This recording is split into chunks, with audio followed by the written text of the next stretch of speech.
Hey everyone, welcome back to Corporate Decoder, the place where we decipher the secrets hidden inside corporate filings. Today we're diving into Titan America's latest annual report, and let me tell you, there's more than meets the eye. It's like when a toddler eats crayons, looks innocent, but the results can be messy, so grab your hard hats and let's get started.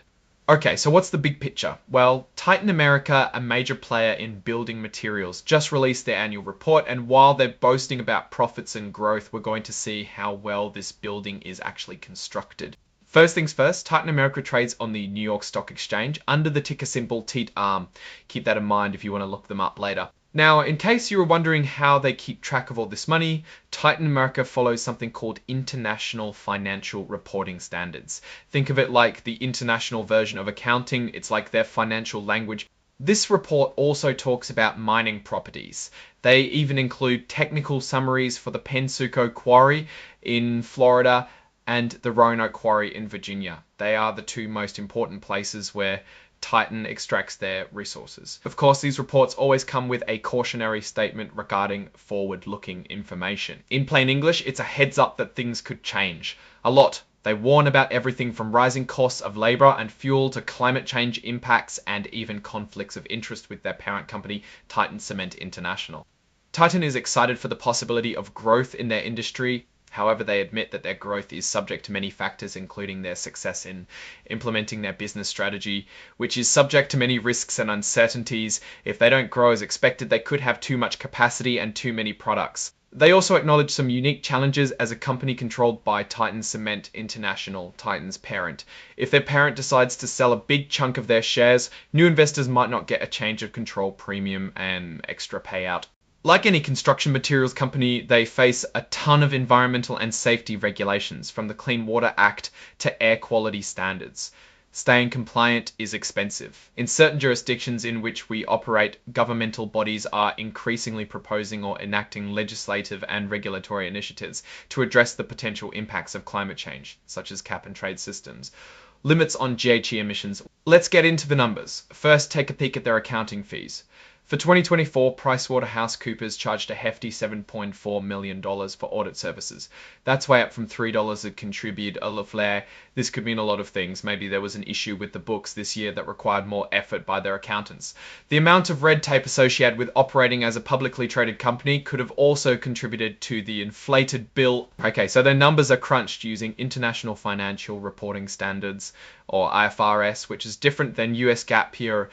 We don't use any long-term hedging instruments to mitigate the effects of such fluctuations. Alright, let's dissect some of these key financial metrics. In 2024, revenue was $1.63 billion, up slightly from $1.59 billion the previous year. But the real story? Operating income jumped to $251 from $225 and $25 in $6 million. They're earning more for each dollar that they are making. Here's another number that jumped out. Adjusted EBITDA is a company's earning after subtracting interest, taxes, depreciation, amortization expenses from that figure. Their adjusted EBITDA hit $370.4 million, and note when 4 months they're termed. I want to check the claims by looking at the actual money that they got.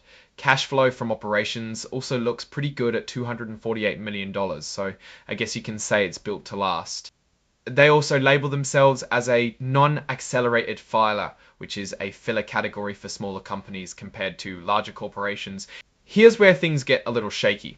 The company admits they found material weaknesses in our internal control over financial reporting. In simple terms, this means they have some issues with how they keep track of their finances. This is important because you need to trust that the numbers being reported aren't the numbers they wish to report.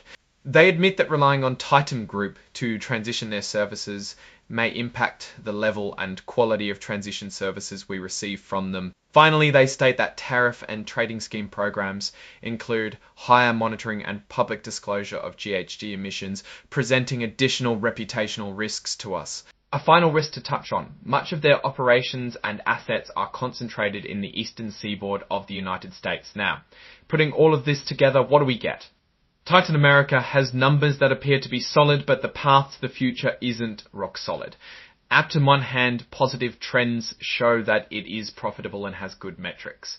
The focus on lower carbon emissions and new technologies is smart given today's focus on the environment. Good growth and profit margins are all good signs. And however, material weaknesses in their financial controls are not good. Also, most of their success is based in one geographic location, so a natural disaster, for example, could really hurt their operations.